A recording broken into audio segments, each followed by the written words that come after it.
The object of Bible prophecy is to make us have more confidence in God and His Word. It is not for us to focus on institutions. God highlights these systems so that we are aware of what's going on so that we are without excuse. Since I was a teen, I've been studying the Papacy. And I believe what God said, but I was like, how on earth is the whole world going to wander after the beast? Now I'm seeing everything take place.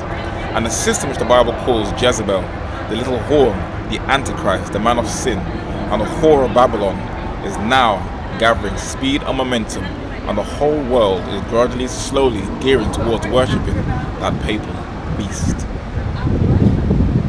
He is, I think, the strongest moral voice in the world today. And I think he is a figure who's changing the international debate more powerfully, I think, than I've seen any individual do in many, many years. Any religious leader? Well, any religious leader, any leader beyond that. So Look, what impact on climate change? I think what he's saying right now, why he convened mayors and other leaders from around the world, is we have to race towards the Paris summit in December. If you look at the encyclical that the Pope published, it is urgent. It is filled with a sense that we must act literally now if we're going to reverse the situation our planet is facing. This mayor, among many other political figures around the world, has taken a directive from the Pope. But unfortunately, they do not see the wider picture. 25 years ago, that is a quarter of a century, 1 year after the fall of the Berlin Wall, a Catholic priest, the late Malachi Martin, published a book in the year 1990 which basically laid out the papacy's plan for world domination. It was titled The Keys of This Blood. Pope John Paul II versus Russia and the West for control of the New World Order, where it not only asks some key questions, but it also makes some very strong statements. Who will establish the first one world system of government that has ever existed in the society of nations? Who will hold and wield the dual power of authority and control over each one of us as individuals and over all of us together as a community? The competition is all out because now that it has started, there is no way it can be reversed or called off. No one can be exempted from its effects. No sector of our lives will remain untouched.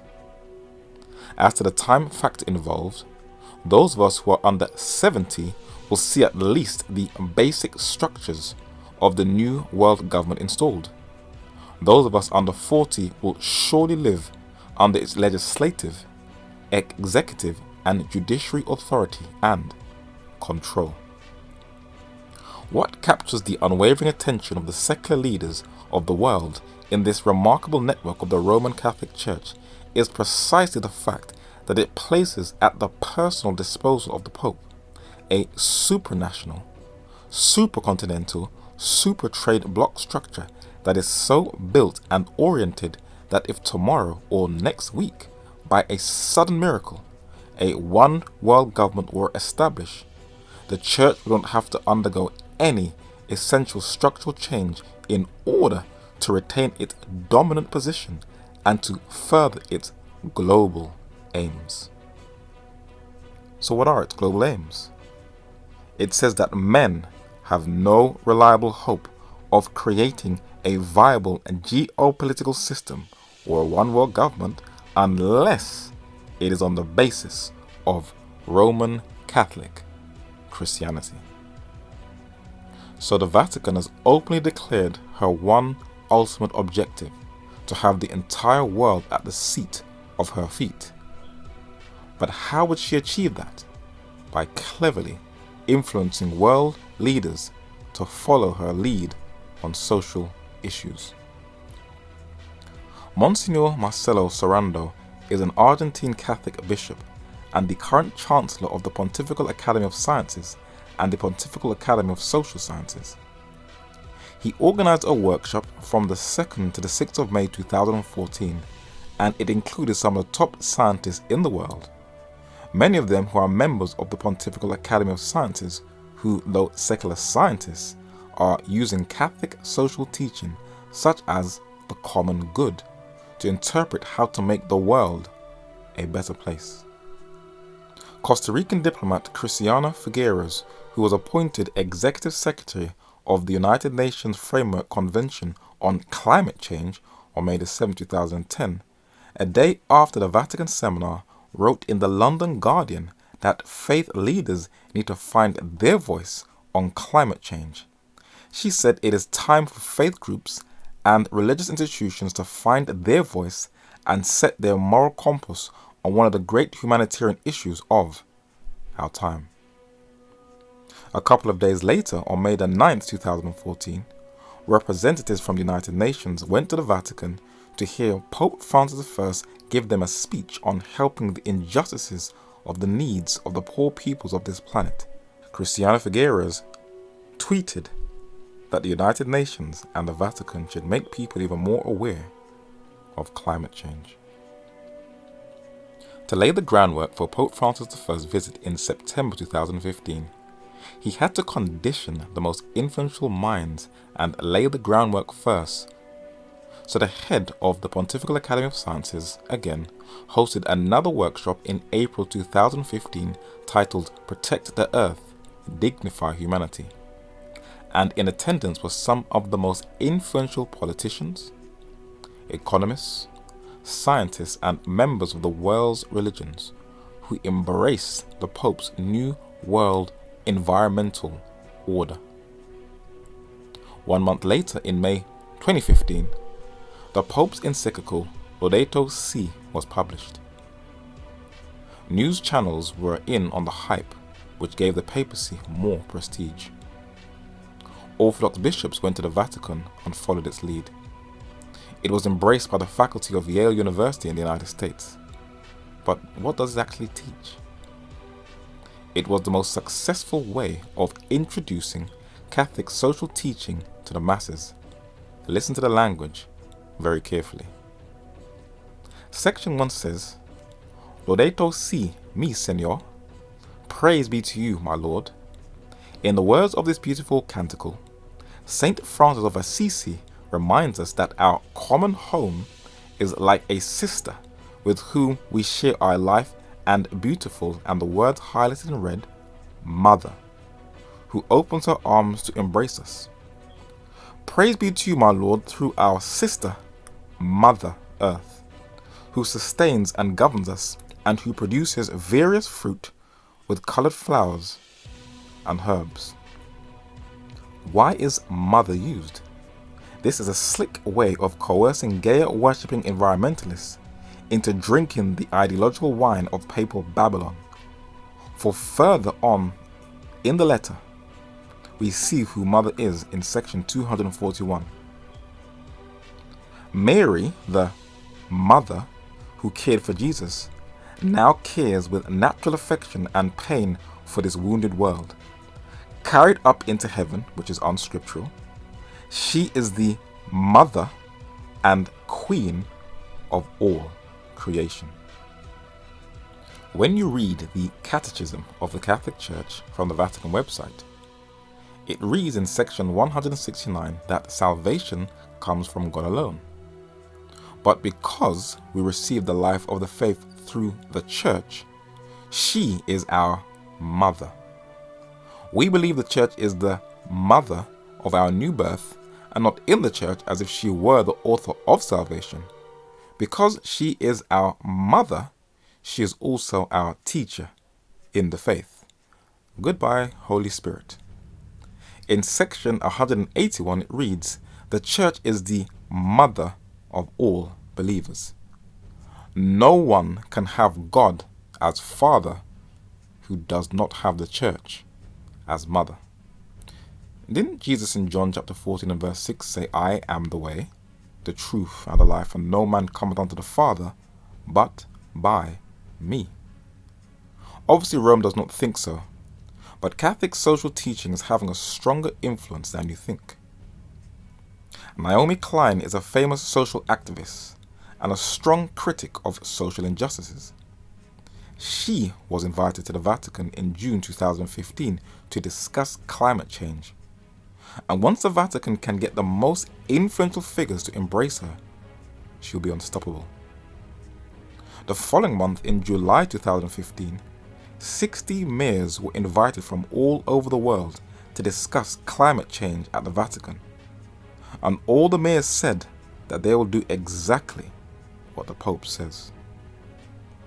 Jerry Brown, the 39th governor of California, embraced it. Mayor de Blasio, already shown, the governor of New York, embraced it. And even a couple of months earlier, Senate leader Kevin De Leon in the United States embraced Pope Francis I's views on climate change.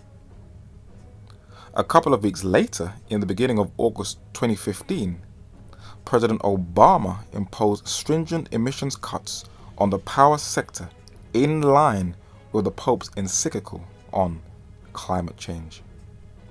And the August edition of National Geographic magazine has the Pope on its front cover.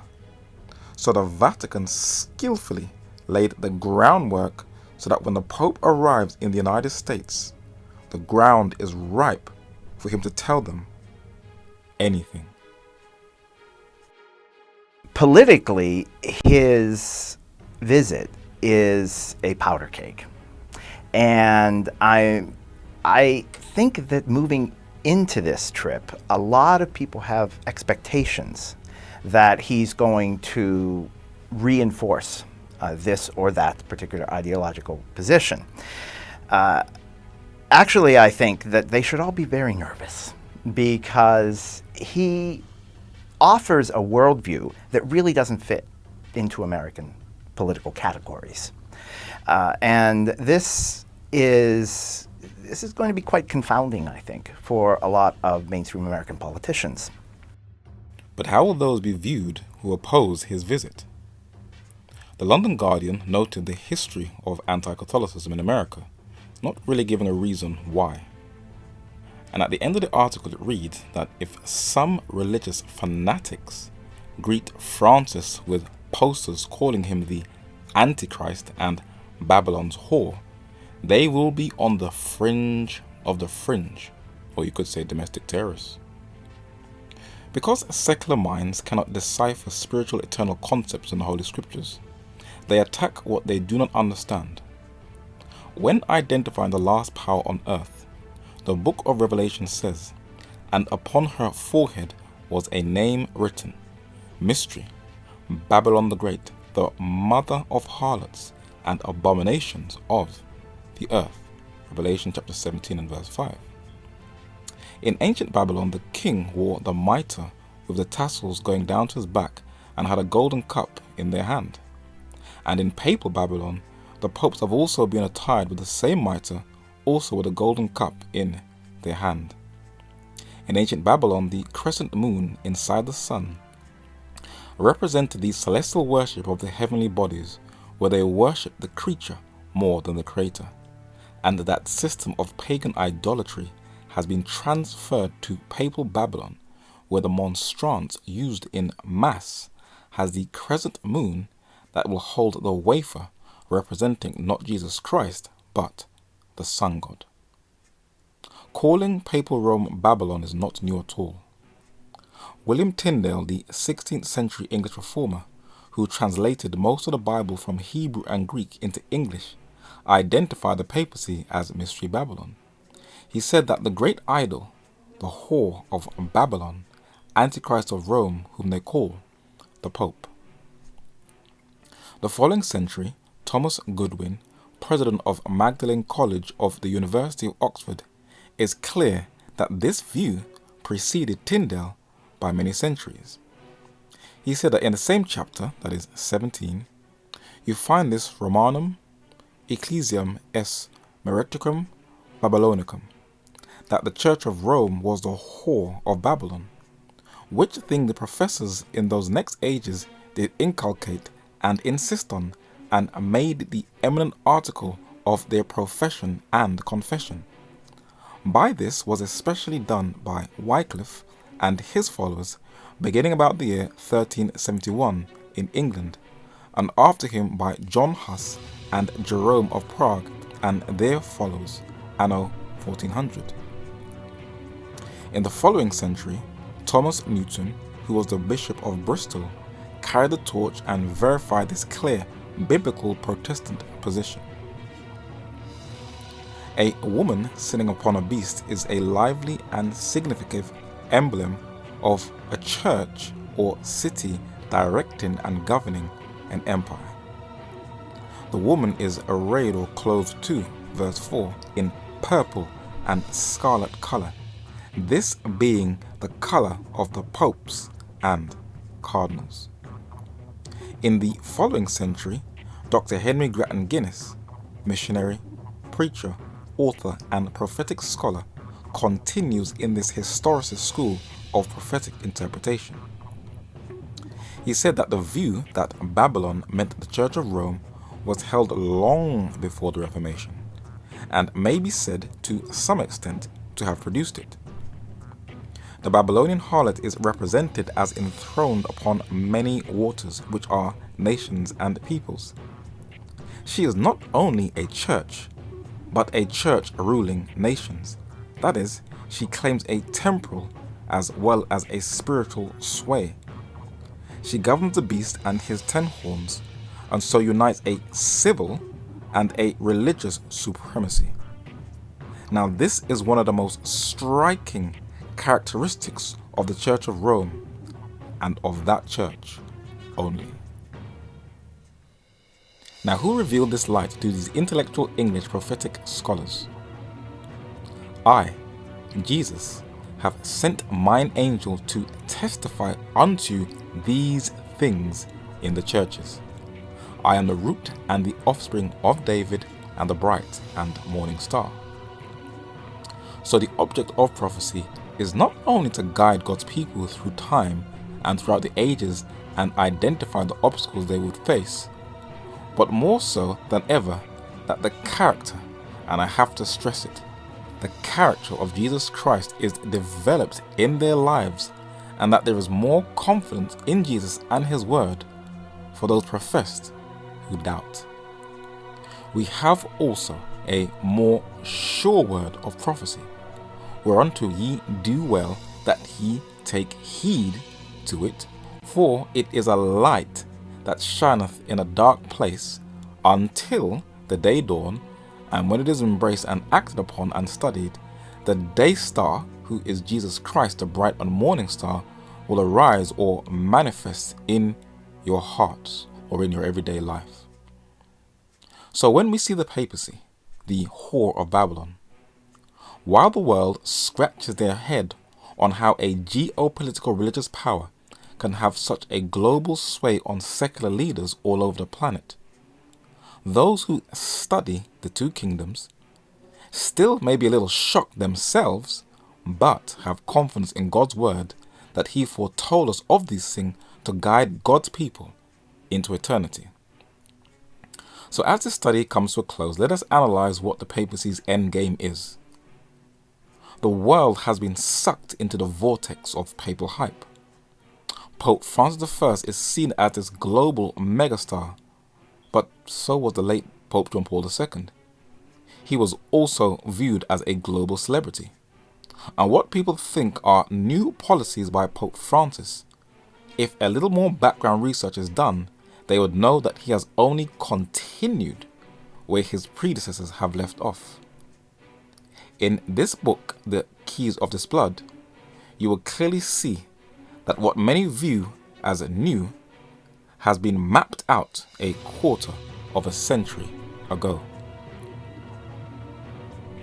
Already known for its long cooperation with the policies of Antonio Gramsci, the Pontifical Commission for Justice and Peace, in each of its local branches throughout the 4,000 dioceses of John Paul II Roman Catholic Church, and observe this language very carefully, consistently endorses the main themes of, listen, Soviet Marxist policy, the evils of capitalism in Western democracies, the call for a unilateral disarmament by the Western powers, the absolute need to establish a one world economic system based on the distribution of the riches, goods and services of the capitalist world. This statement was 25 years ago by a Catholic priest. Let us see the movements of the current Pope. In Highgate Cemetery in North London in England are the buried remains of Karl Marx. And the very ideology that the papacy spent the Cold War fighting, Marxist communism, was now embraced by Rome, and Antonio Gramsci, an Italian Marxist, was to be the basis of the new satanically skillfully driven, deceptive papal policy. The Pope is asking for a redistribution of the world's wealth, in line with Gramsci's Marxism, just as the Keys of this Blood has said. But has any journalist, politician, or religious leader asked the Pope, will he distribute his own wealth? The Economist magazine says that the Catholic Church is as big as any company in America.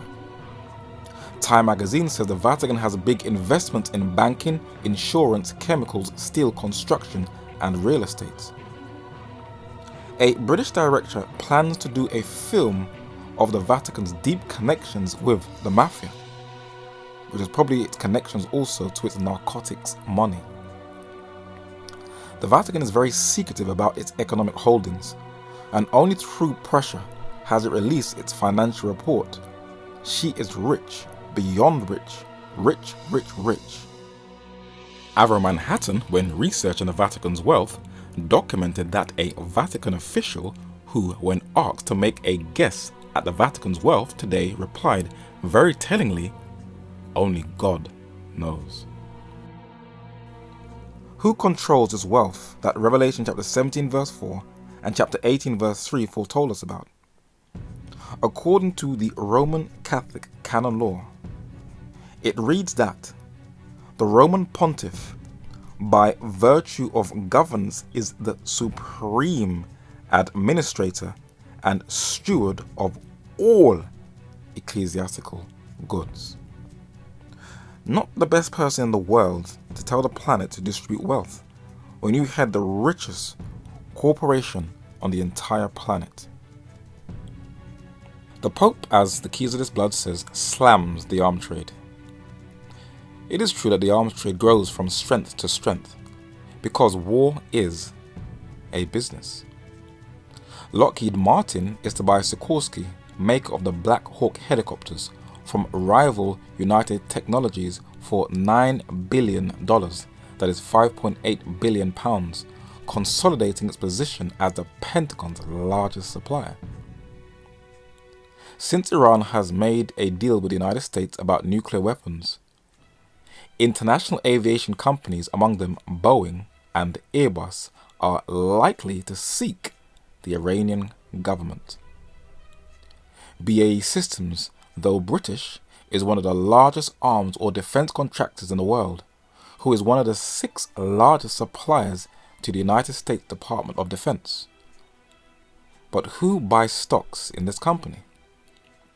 According to the BBC, a Catholic bank in Germany invested €580,000 in BAE Systems. Pope Francis I is pushing for a new world economic order and pushing for a global government, which the Keys of this Blood is unequivocally clear that she wants to be the only one who should control it. But for those who do a bit of research, you would see that Pope Francis I continues from his predecessors. There is nothing new about Pope Francis I's pontificate. Like Obama, he just does it with a smile while your freedoms are being chipped away each and every day. What is interesting is that the Vatican doesn't really hide what she planned to do. But what exactly is a new world order? And what does it entail? If someone was to ask you, what would be your response? The principles of the world order that existed before 9/11 is the government of the people, by the people, and for the people. In other words, the right to privacy, freedom of speech, and freedom of the press, freedom of religion, and trial by jury, etc. And this phrase was adopted from the Reformation in the introduction of the John Wycliffe Bible of the 14th century, which read that this Bible is the government of the people, for the people, and by the people.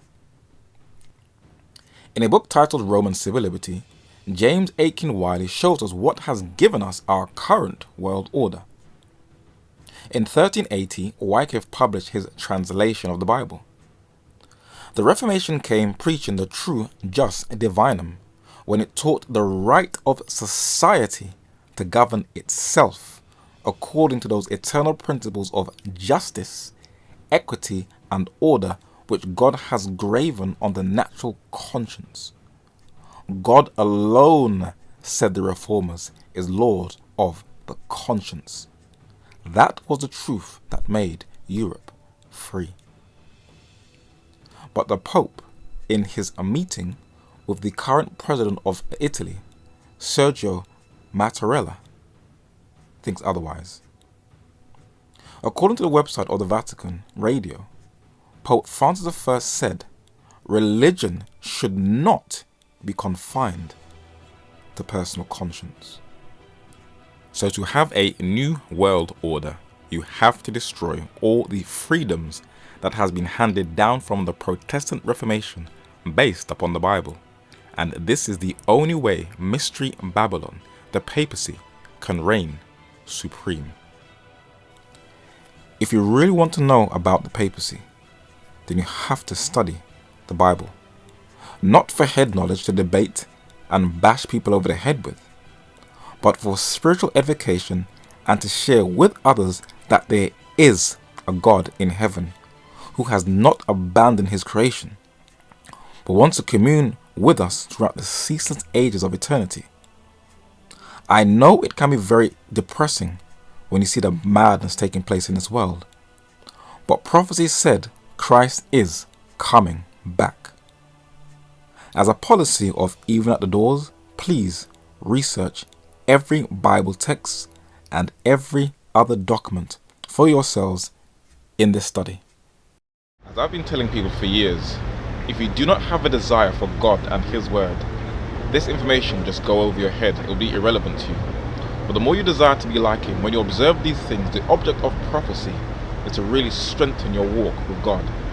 As we continue these studies, I really hope and pray that people are searching their own hearts to see where they are at spiritually, so that they can get a closer walk with Christ, so they're not caught off guard when the final events take place on this earth.